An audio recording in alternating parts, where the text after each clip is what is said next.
officers in all our discipline service, let me say that I shall never tire of thanking you for your bravery, excellence, and dedication. You are the spear of our safety, our shield against those who would wish to do us harm, and a beacon of inspiration for the entire nation. As a modern and versatile military, KDF has embraced unfamiliar roles, but has also excelled in them. Due to your record of delivering superlative results, I have tasked the KDF from time to time to take charge of various strategic national programs and even to rescue failed institutions. You did it with the revival of almost 600 kilometers of dead meter gauge railway in a very impressive manner, ahead of budget and within schedule. When we had to drain the swamp from inside out, we turned to you, the disciplined forces, and summoned you to the course of nation building, and you did it when we gave you the challenge to revive the fortunes of our livestock herders, when we tasked you to revive the Kenya Meat Commission, and you did and turned it into a profit-making enterprise in record time. You also did it at the Kenya Shipyard Limited, and today this corporation is poised to be the largest shipyard in sub-Saharan Africa. You did it at the Uhuru Gardens National Monument, and in only 22 months, you did what takes many 10 years. We have seen your service through the Nairobi Metropolitan Service, where residents of Nairobi can now access basic health services. You also did it for the nation when you anchored our national response to COVID-19 pandemic. And in moments of national disasters and civil emergencies, your efforts saved lives and property. So we see it in every day, and we are grateful for that work. So ladies and gentlemen, I once again thank all our security officers for all that you do. And in the same time, I wish you, our graduates, well as you join the ranks of those who have come and gone before you. Leaving here, you carry with you the respect and the abiding admiration of an entire nation. Your charge now is to protect our sovereignty and to a lifetime of duty, honor, and courage in the service to our nation that we are all devoted to. I urge you to guard the legacy bequeathed to you by your predecessors, adhering to all norms and values as prescribed in the Oath of Allegiance. And indeed, my message to you is that you must always be above reproach. As your Commander-in-Chief, I know and I am confident that you will not disappoint your compatriots. I am confident that the knowledge and skills you have acquired are and will be an enduring value to not only yourselves, but to our country as well.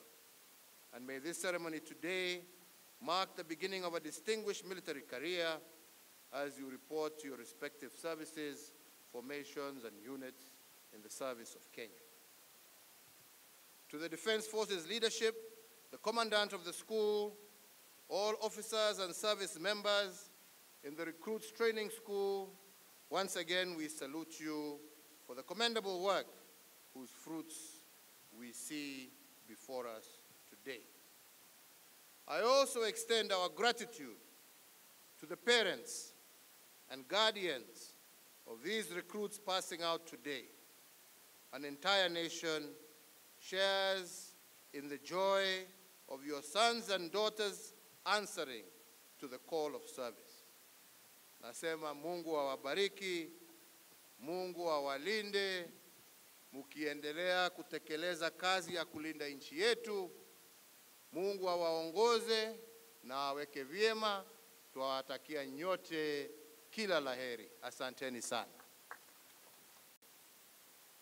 I have been informed that this has been a very rigorous training to test your tenacity, your bravery, including your body, mind, soul, and spirit. That if you do not have what it takes, you may not be able to get to the finishing line.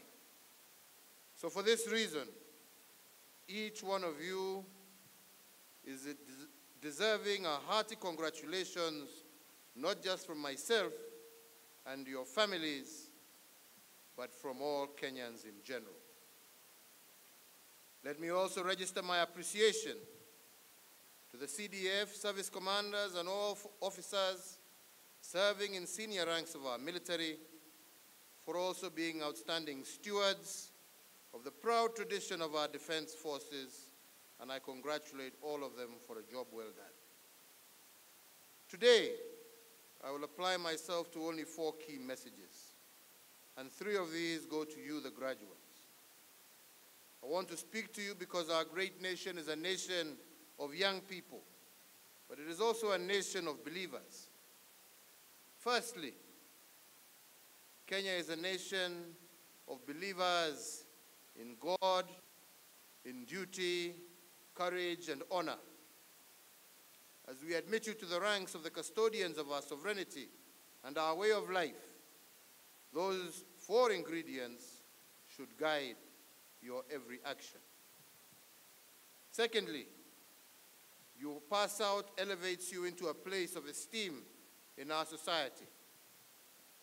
With that high privilege comes heavy and demanding responsibilities. To succeed in your military career, you must be willing to sacrifice, to put Kenya and the service above self, and to commit to uphold with fidelity the golden reputation of our defense forces. Thirdly, you join our esteemed defense forces during a period of transformation. Over the last 9 years, in recognition of the importance of peace and security to the realization of our development agenda, we have undertaken the most consequential and expansive modernization of our military in our nation's history. We have done this by tooling and retooling our military, addressing the welfare of our military officers and all security organs in a way that has inspired hope in the possibilities of our nation. And thirdly, by investing heavily in training and skills development. Your health care facilities, accommodation, remuneration, and allowances, and your overall terms and conditions of service have been vastly improved. We have gone further now to enact a law that creates safeguards for your retirement and also facilitates the integration of anyone incapacitated or severely wounded in the course of his or her duties. And to seal this guarantee, on 15th of June this year, I had the honor and privilege of assenting into law the Military Veterans Act. Fellow Kenyans, the 4th limb of my message today reflects on the weight of decisions that I have had to make as Commander-in-Chief to foster the safety of every Kenyan. Over these years, some of the most agonizing decisions were ones that would put our soldiers in harm's way. They were difficult decisions because officers are our children, and when they go out on any mission in defense of our borders at home or abroad, I know too well that they would either return hoisting our national flag or return wrapped in the same flag. Regrettably, in the course of their dutiful service, some of our soldiers made the ultimate sacrifice, while others have been wounded. So at a moment like this, as the political tempo towards the upcoming election rises, we are called upon to reflect the sacrifice made by many and the scars borne by our sons and daughters following their service to and in defense of Kenya.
Yes.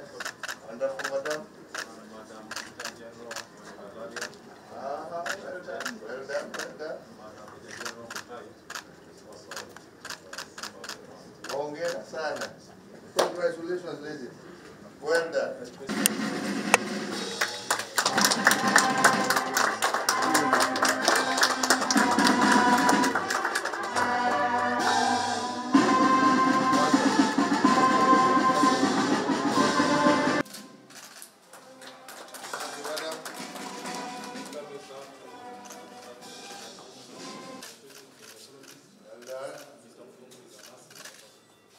Well done.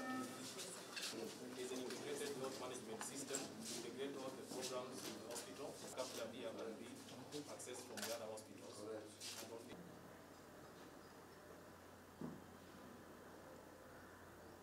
It's part of the neighborhood, actually, the first part of the neighborhood. Where everything happens, all the drama of the neighborhood actually does happen. It's here. It's a 5-bed capacity, when it comes to the modern labor equipment. Right. It is quite favorable. Baby comes. Now we have a place in which we can welcome. We have a two-bed capacity to stay, but ideally we can have four children. Yes. For the train ambience that this gives us here. So Exactly. The surgeon can adjust the desired position.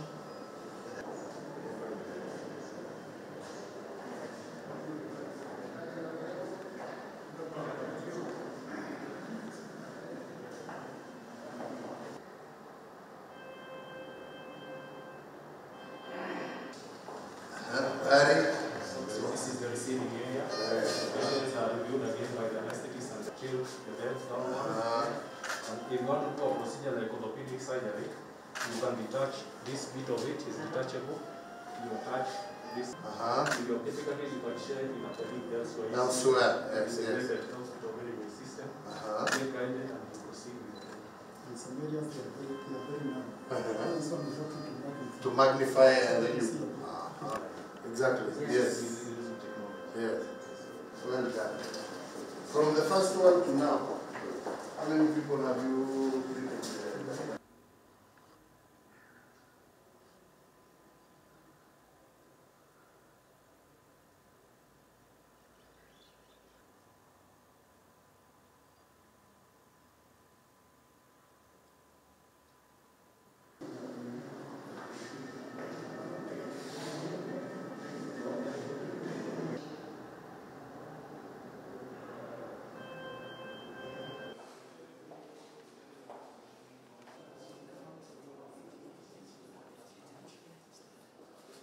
Fantastic.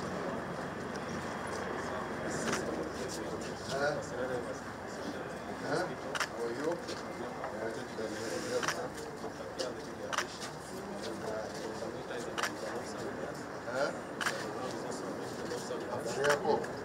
Well done.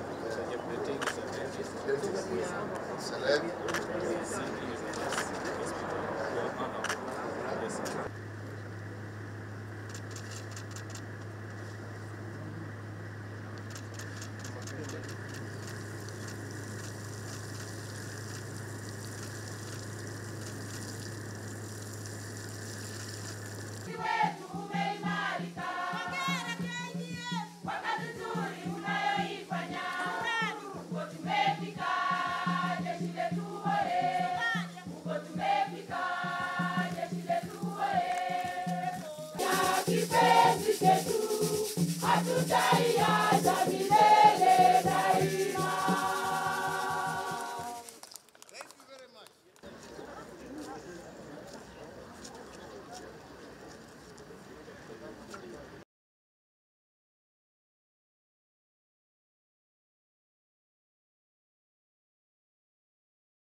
service commanders, honorable members of parliament, distinguished guest defense forces, to assume their respective duties to defend our nation.